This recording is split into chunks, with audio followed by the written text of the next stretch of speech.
ہم 57 اسلامی ممالک ہیں، کیا فلسطین میں رہنے والے ہمارے مسلمان بہن بھائی بوڑھے جو ہمارے وہ جسد واحد نہیں ہیں؟ اگر ہیں تو یہ درد اور تکلیف کیوں نہیں محسوس ہو رہی؟ یہ اس لیے نہیں محسوس ہو رہی کہ ہم برائے نام مسلمان ہیں، ہم صرف کلمہ پڑھ سکتے ہیں، بلکہ میں سمجھتا ہوں کہ انسانیت کے ان سے بھی ہم بہت نیچے گر چکے ہیں۔ علامہ صاحب، آپ آج دن کی مناسبت سے کیا کہنا چاہیں؟ بسم اللہ الرحمن الرحیم، اللہم صلی علی سیدنا و مولانا محمد وعلی آل سیدنا و مولانا محمد وبارک وسلم۔ سب سے پہلے تو میں آپ کو مبارکباد پیش کرتا ہوں اس حوالے سے کہ جو آج کا دن ہے اور محرم الحرام کے حوالے سے جس شب میں ہم یہ پروگرام کر رہے ہیں، شب عاشور، اور اس وقت چونکہ پوری دنیا کے اندر امام حسین علیہ السلام کے چاہنے والے، آپ کے محبان، محبت کرنے والے آپ کو خراج عقیدت پیش کر رہے ہیں، اور جس طریقے سے آپ نے انٹرو پیش کیا، میں بھی یہ آپ کو خراج تحسین پیش کرتا ہوں کہ ایک محبان اہل بیت میں سے ہی کوئی اس طرح تعارف کر سکتا ہے اور کروا سکتا ہے۔ جہاں تک میں شاہ صاحب کے ہی سوال کو آگے لے کے چلتا ہوں کہ امام حسین علیہ السلام اور یزید کے درمیان کیا ایسی بات تھی کہ امام حسین علیہ السلام نے یزید کو ریجیکٹ کیا؟ امام حسین علیہ السلام یہ سمجھتے تھے کہ دین حق جس کے پیغمبر نبی پاک صاحب الاولاق صلی اللہ علیہ وسلم وہ سچا دین لے کر کے آئے، اور امام حسین علیہ السلام سے پہلے بھی اگر دیکھا جائے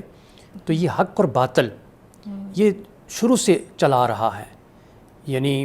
آپ سب سے پہلے انسان کو لیجئے، حضرت آدم علیہ السلام کو،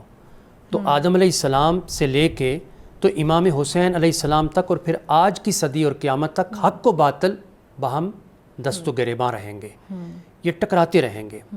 اور اللہ تبارک و تعالیٰ نے باطل کے مقابلے میں ہر دور کے اندر حق کو لا کھڑا کیا ہے۔ اگر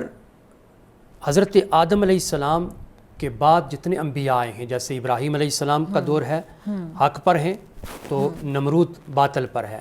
موسیٰ علیہ السلام حق پر ہیں تو فرعون باطل پر ہے، نبی پاک صلی اللہ علیہ وسلم حق پر ہیں تو ابو جہل، ابو لہب یہ باطل پہ ہیں۔ تو ہر دور کے اندر کہ جب امام حسین علیہ السلام کا زمانہ آیا، آپ حق کا استعارہ بن کر کے آئے اور یزید باطل پہ تھا، اور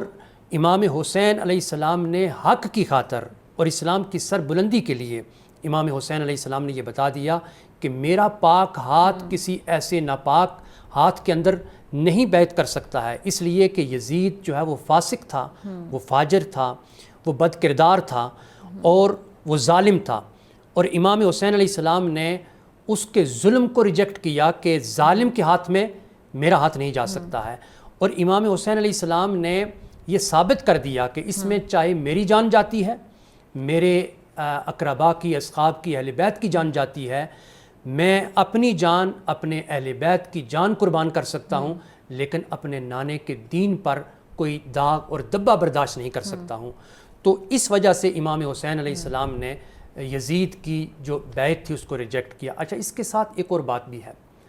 کہ امام حسین علیہ السلام نے ایک تو یزید چونکہ ناحق تھا، بد کردار تھا، فاسق فاجر تھا، تو وہ سمجھتے تھے کہ اس کی میں بیعت کر کے گویا اسلام کو جو ہے وہ داغدار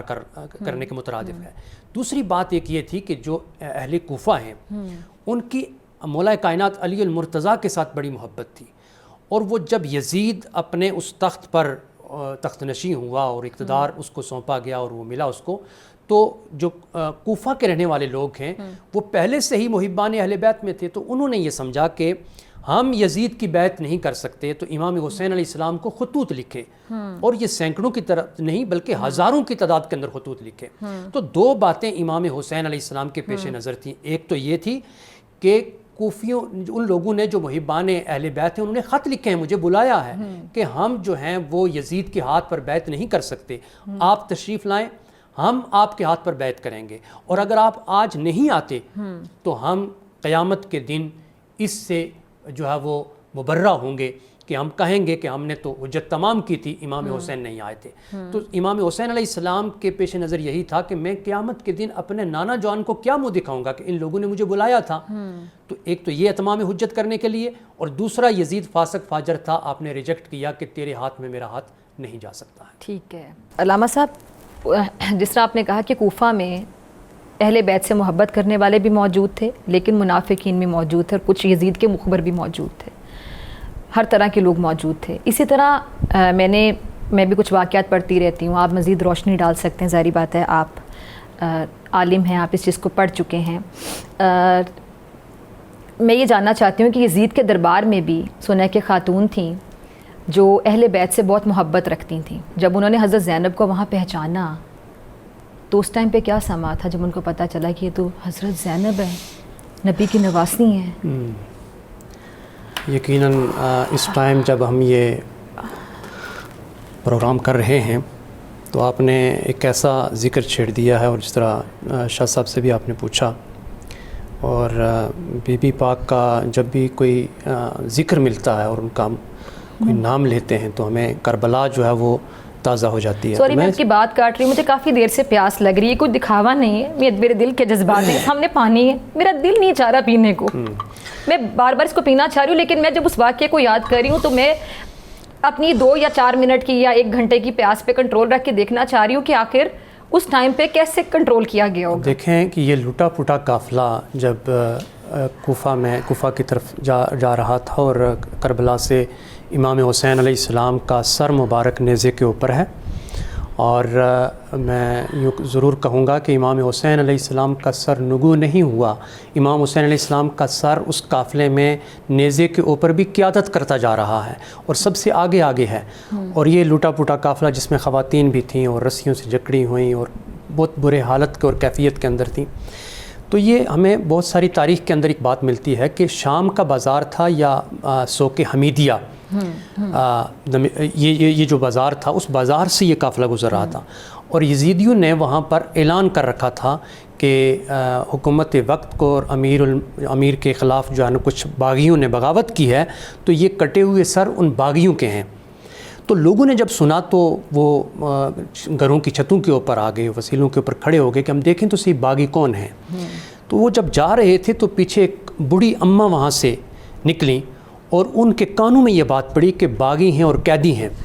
تو وہ پیچھے لاٹھی کے سہارے جا رہی ہیں اور جا کے وہ پوچھتی ہیں کہ قافلے والوں رک جاؤ، ذرا بتاؤ تو صحیح کہ اس قافلے کا امیر کون ہے. تو بتایا گیا، سیدہ زینب سلام اللہ علیہا کی طرف اشارہ کیا کہ اس قافلہ کی جو سردار ہیں،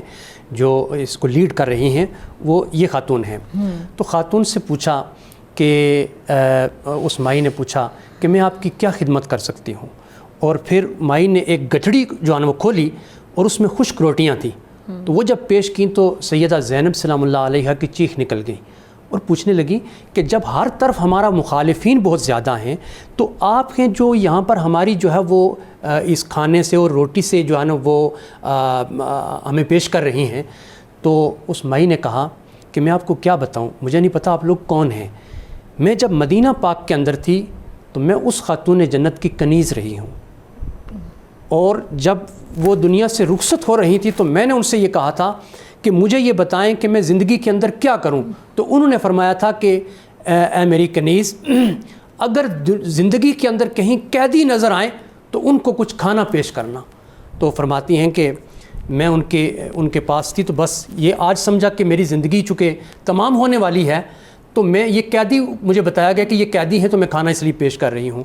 تو پھر فرمایا سیدہ زینب نے کہ اماں بتا کہ کچھ اور بھی ان خاتون کے ساتھ آپ کا کچھ کوئی ایسی بات ہے جو کہ یاد ہے. تو فرمانے لگیں کہ ہاں میری ایک خواہش ہے. پوچھا، سیدہ پاک نے پوچھا کہ بتا آئی تیری خواہش کیا ہے. تو خاتون بڑی اماں نے کہا میری خواہش یہ ہے کہ اس خاتون جنت فاطمہ الزہرا سلام اللہ علیہ کی گود کے اندر ایک چھوٹی معصوم بچی تھی، میں کبھی اس سے مل لوں، بس میری خواہش یہی ہے. تو سیدہ پاک نے فرمایا کہ اماں وہ بد نصیب زینب میں خود ہوں، موجود ہوں، اور وہ جو شہزادے ہیں ان کا وہ سر کٹا ہوا ہے، تو تیری دعا اللہ تبارک و تعالیٰ نے قبول کر لی ہے۔ اور ان خاتون کے متعلق یہ بات ملتی ہے کہ وہ غش کھا کر کے وہاں گری اور اللہ کو پیاری ہو گئی۔ میں یہ سمجھتا ہوں کہ آج کی شب بالکل یہ ٹائم جو گزر رہا ہے، یقیناً اہل بیت پر بہت بڑی قیامت اور قیامت سے کم وہ گھڑی نہیں تھی، اور جس صبر کے ساتھ سیدہ زینب نے وہ سامنا کیا یزیدیوں کا، اور پھر دربار یزید کے اندر بھی آپ نے جو خطبہ ارشاد فرمایا، وہ میں سمجھتا ہوں کہ اسلام کی صحیح معنوں کے اندر ترجمانی تھی، اور آپ نے ڈٹ کر کے اپنا جو مقدمہ ہے وہ وہاں پر لڑا۔ اور یقیناً میں سمجھتا ہوں کہ یزید کے دربار کے اندر جو خطاب سیدہ زینب کا ہے اور اس کے بعد امام زین العابدین کا ہے، تاریخ کے اندر صرف یہ دو ہی جو شخصیات ہیں، امام زین العابدین اور سیدہ پاک سیدہ زینب سلام اللہ علیہا، انہی کی جو روایات ہیں، انہی کا جو بیان کیا ہوا یہ کربلا کا جو سلسلہ ہے وہ ہم تک پہنچا ہے، جو صحیح روایات ہیں اور جو صحیح باتیں ہیں۔ میں سمجھتا ہوں کہ آپ کا پیغام ایک ابدی پیغام تھا، اور باطل کو للکارنے کے لیے یہ کافی ٹھیک ہے۔ واقعہ کربلا کے حوالے سے، عاشورہ کے حوالے سے بات کر رہے تھے کہ 10 محرم کی جو ایک اس دن کی جب کربلا کا واقعہ ہوا، کیا کیفیت تھی اس دن، اور اس کے حوالے سے دونوں مہمانوں نے اپنے جو جذبات ہیں ان کا اظہار کیا۔ اب جو مسلمان امہ کا کردار ہے ایک دوسرے کے حوالے سے، خاص طور پہ میں نے بریک پہ جانے سے پہلے بھی اس بات کا ذکر کیا کہ بہت سے مسلم ممالک ایک دوسرے سے گلے کرتے ہیں، شکایات کرتے ہیں کہ مسلم ممالک آپس میں ایک پیج پر نہیں ہیں۔ فار ایگزامپل فلسطین کی اگر میں بات کر لوں تو فلسطین کے حوالے سے آپ سب دل پہ ہاتھ رکھیں اور بتائیے کہ کیا مسلمان ممالک کا کردار بس یہیں تک ہونا چاہیے تھا؟ کیا مذمتی قراردادیں پیش کریں اور آپ شدید الفاظ میں مذمت کریں، یا اس سے بڑھ کر کردار ہونا چاہیے تھا؟ فلسطینی جب بھی سسکتے رہے، بلکتے رہے، وہ جو بچوں کی ویڈیوز، ہاسپٹلس پہ بمباری، کس طرح نومولود بچوں کو بھی شہید کیا جاتا رہا، اسپتال جہاں پہ آلریڈی لوگ زندگی موت کی کشمکش میں ہوتے ہیں وہاں پر جہاں بمباری کی جاتی رہی، انسانیت سوز واقعات پیش آتے رہے، انسانیت بھی پتہ نہیں کہاں جا کے مر گئی ان واقعات میں، تو ان کو پوچھنے والا کوئی نہیں تھا۔ میں ابھی بھی اپنے پروگرام میں اکثر کھل کر اس بارے میں بات کرتی ہوں کہ پہلے ایک ٹائم تھا جب فلسطینی پوری دنیا کی طرف دیکھتے تھے، مسلمان ممالک کی طرف دیکھتے تھے، مسلم امہ کی طرف دیکھتے تھے، لیکن پھر انہوں نے صرف آسمان کی طرف دیکھنا شروع کر دیا۔ تو کیا ہم جو مسلمان ممالک ہیں، یا بطور مسلمان اگر صرف میں اپنے آپ سے پوچھوں، آپ اپنے آپ سے پوچھیں، آپ گیلانی صاحب اپنے آپ سے پوچھیں، تو کیا واقعی ہم نے حق ادا کیا؟ کیا واقعی مسلمان ممالک کا بس اتنا ہی فرض تھا جتنا ہم نے ادا کیا؟ اس سے بڑھ کر ہم کچھ کر سکتے تھے یا ہم کچھ کر ہی نہیں سکتے تھے؟ یہ سوال لے کر میں آپ کی طرف آنا چاہوں گی۔ اور کربلا کے واقعے سے اگر ہم اس کو ریلیٹ کریں، حق و باطل کی جب بات کی جاتی ہے، امام حسین اور یزید کی جب بات کی جاتی ہے، کربلا جو ہے وہ صرف ایک واقعہ نہیں تھا، رہتی دنیا تک ایک بہت بڑی مثال تھا مسلمانوں کے لیے کہ حق اور باطل کے درمیان اپنے فرق جو تمیز ہے اس کو کیسے کرنا ہے، فرق کیسے کرنا ہے، پہچان کیسے کرنی ہے۔ تو آج جو فلسطین میں ہو رہا ہے، ابھی ایران کا جو واقعہ آپ کے سامنے چلے، فلسطین کی پہلے آپ بات کر لیتے ہیں۔ فلسطین میں جو کچھ ہو گیا، 7 اکتوبر 2023 سے سلسلہ شروع ہوا، اور دیکھ لیں کہ 1.5 سال سے اوپر۔ دیکھیے، یہ میں سمجھتا ہوں کہ امت مسلمہ کی بے حسی ہے۔ 57 اسلامی ممالک میں لوگ مصلیحت کا شکار ہیں، ان کے جو حکومتی معاہدے ہوئے ہیں، ان کے جو بزنس کے حوالے سے جو ان کے جو بینیفٹس ہیں لوگ ان کو دیکھ رہے ہیں۔ اس وقت میں سمجھتا ہوں کہ امت مسلمہ جس دور سے گزر رہی ہے، جو عالمی طاقتیں ہیں وہ مسلمانوں کو پاش کر کے گروپوں میں تقسیم کر کے ان کو رکھا ہوا ہے، اور ان کا جو مین مقصد یہ ہے کہ مسلمانوں کو الگ کیا جائے، ایک دوسرے کا قریب نہ ہوں، اور جو کفر یہ چاہتا ہے، جو عالمی استعماری طاقتیں جو چاہتی ہیں وہ یہی چاہتی ہیں کہ فلسطین کے اندر ظلم کر کے تو ہم اپنا جو گول ہے وہ اچیو کریں۔ آپ نے اپنے انٹرو کے اندر ایک بات کہی تھی کہ پوری جو امت مسلمہ ہے وہ جسد واحد کی طرح ہے، اگر جسم کے کسی ایک حصے میں تکلیف ہے تو پورا جسم درد میں مبتلا ہو جاتا ہے۔ ہم 57 اسلامی ممالک ہیں، کیا فلسطین میں رہنے والے ہمارے مسلمان بہن بھائی بوڑھے جو ہمارے وہ جسد واحد نہیں ہیں؟ اگر ہیں تو یہ درد اور تکلیف کیوں نہیں محسوس ہو رہی؟ یہ اس لیے نہیں محسوس ہو رہی کہ ہم برائے نام مسلمان ہیں، ہم صرف کلمہ پڑھ سکتے ہیں، باقی ہمارا کردار، ہماری جو فکر ہے، ہمارے اندر جو روح ہے، اس روح سے وہ سارے جذبات، وہ جو لگاؤ محبت جو ایک انسان ایک مسلمان کے ساتھ ہونی چاہیے وہ ختم ہو چکی ہے، بلکہ میں سمجھتا ہوں کہ انسانیت کے ان سے بھی ہم بہت نیچے گر چکے ہیں۔ ایک انسان دوسرے انسان کی رسپیکٹ کرتا ہے، اس کی عزت کرتا ہے، اس کے جان اور مال اور عزت آبرو کا محافظ بنتا ہے۔ ہم تو مسلمان ہیں، ہمارے ساتھ والے مسلمان اس کرب سے گزر رہے ہیں لیکن ہمیں کوئی فکر نہیں ہے۔ میں یہ سمجھتا ہوں کہ یہ امت مسلمہ کی بے حسی ہے۔ یہ مسئلہ فلسطین صرف فلسطینیوں کا نہیں ہے، جی یہ 57 اسلامی ممالک کے حکمرانوں کا اور اس میں بسنے والی عوام مسلم امہ کا مسئلہ ہے۔ علامہ صاحب، اس سے پہلے کہ میں گیلانی صاحب کی طرف جاؤں، ایک حدیث بھی ہے جس میں باقاعدہ مسجد اقصیٰ کے ارد گرد بسنے والے مسلمانوں کو جنت کی بشارت دی گئی تھی۔ جی، اب میں آپ کو بتاؤں کہ وہ ایسی سرزمین ہے کہ انبیاء کی سرزمین ہے وہ فلسطین کی، اور وہاں پر اگر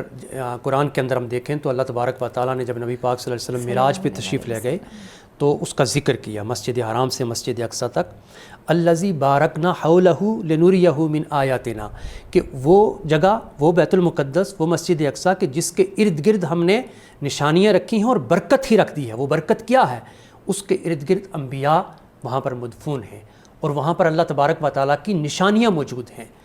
اور نبی پاک صاحب الولاق صلی اللہ علیہ وسلم کو جو عظیم معجزہ ملا وہ معراج، شب معراج میں وہاں سرکار کائنات صلی اللہ علیہ وسلم وہاں بنفس نفیس وہاں پر گئے اور مسجد اقصیٰ میں امامت کروائی، 1,24,000 کم و بیش انبیاء کی امامت، اور وہاں سے امام الانبیاء کا لقب پایا۔ تو مسجد اقصیٰ ہو یا بیت المقدس، یہ زمین کے اوپر اللہ تبارک و تعالیٰ کے ان خاص انعام اور مسلمانوں کے ساتھ اس دھرتی کا جو ایک تعلق بنتا ہے اور جو ایک رابطہ بنتا ہے، میں سمجھتا ہوں کہ وہ مرکز ہے اسلام کا۔ دیکھیے نا، خانہ کعبہ کی طرف نبی پاک صلی اللہ علیہ وسلم جب تک نماز نہیں پڑھتے تھے تو رخ کرتے تھے مسجد اقصیٰ کی طرف، بیت المقدس کی طرف، تو وہ قبلہ اول بھی ہے۔ تو اگر قبلہ اول کی ہم حفاظت نہیں کر سکتے تو پھر مسلمان اپنی اپنی باری کا انتظار کریں، ان کے گھروں میں یہ نوبت آنے والی ہے۔ تو جب تک ہم قبلہ اول اور مسلمانوں کا خیال نہیں رکھیں گے، اور ایک وقت ایسا آئے گا کہ پھر ہمیں اپنی پڑ جائے گی، اور یہ مکافات عمل ہے۔